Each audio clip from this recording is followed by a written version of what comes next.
Rahayu, kula nuwun rahayu. Assalamualaikum warahmatullahi wabarakatuh. Di sini kita di Masjid Nurul Iman Ujung, yang ada di ujung Kecamatan Matese, deket kok dengan Pasar Matese, nggak jauh.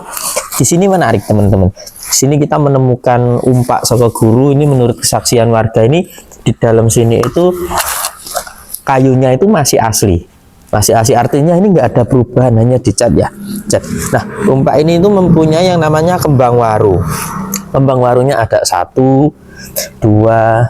3, 4, 5, 6, 7, 8. Ada 8 sisi.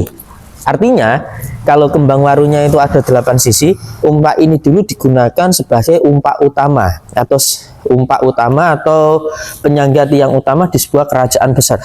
Kalau dilihat, ini tambahan, ini asli, ini masih asli, ini asli. Ini asli. Nah, berarti kemungkinan besar istananya itu ini sedikit mundur ke 3 meter, sana sedikit mundur ke 3 meter. Jadi besar banget teman-teman. Nah, kemudian 8 waru. Nah, 8 bunga waru itu mempunyai kosmologi sebagai 8 titik angin. Artinya kalau sebuah umpak atau sebuah penyangga tiang untuk pendirian itu kan ada yang namanya pondasi. Pondasi itu haruslah memiliki daya tahan yang kuat. Nggak hanya kuat, tapi di segi legitimasi sebuah kerajaan, pemerintahan, raja itu di segi politik, militer dan sebagainya itu harus mumpuni. Dibentuknya 8 waru atau Padma Waru seperti itu. Dan Padma Waru ini yang hanya punya hanyalah Kutorojo atau daerah utama atau negara utama yang didiami raja, dan sudah bisa divalidkan berdasarkan literatur dari segi ornamen warunya ini hanya ada di istana raja, bukan Punggawa, bukan Adipati, bukan Tumenggung, apalagi prajurit. Ini istana raja, dan ini kita sangat mengapresiasi di Masjid Nurul Iman yang ada di Matese sudah menjaga peninggalan bersejarah ini.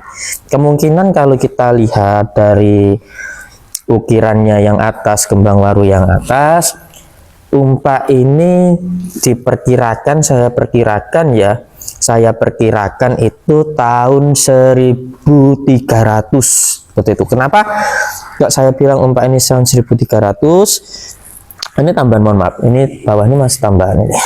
Umpak ini tahun 1300. Yang pertama ada yang namanya itu bahan baku atau material ini bakunya andesit.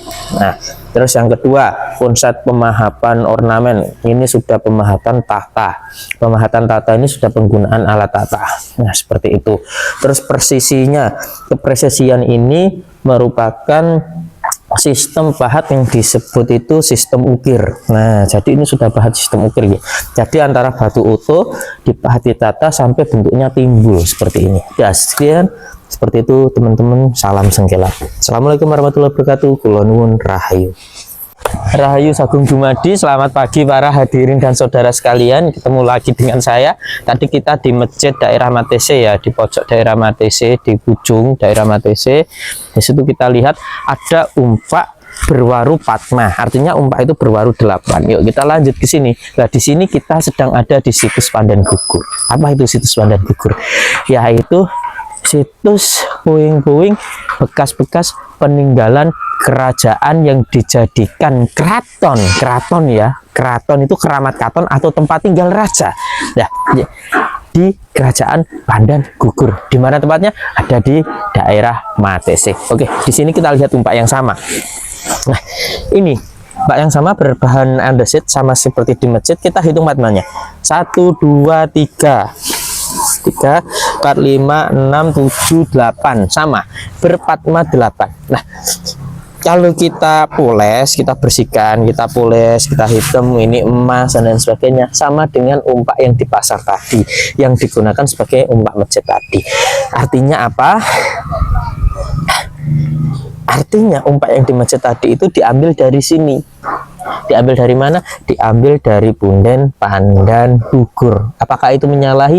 Tentunya menurut saya itu menyalahi. Tapi lebih baik diambil seperti itu dan dirawat daripada hancur termakan oleh arus waktu. Yuk kita lihat yang lain. Nah, di sini juga ada umpak luar, umpak luar. Nah, ini umpak luar. Ini umpak luar. Kenapa ini bisa disebut umpak luar? Karena satu, bentuknya itu bundar. Bentuk bundar ini mengartikan sebagai mandalan Jawi atau di luar Kutaraja. Dan umpak ini dulu pernah saya bahas di YouTube saya, Peralayan Nusantara, yang dimana membahas tentang kisah napak tilas Raden Rakai Tandan Gugur. Umpak ini berjumlah 12, artinya di luar itu ada 12 batang, terus di dalam itu ada beberapa batang. Nah, ini umpak dalamnya yang masih tersisa, yang masih tinggal di sini. Yang masih tinggal di sini itu ada 1, 2,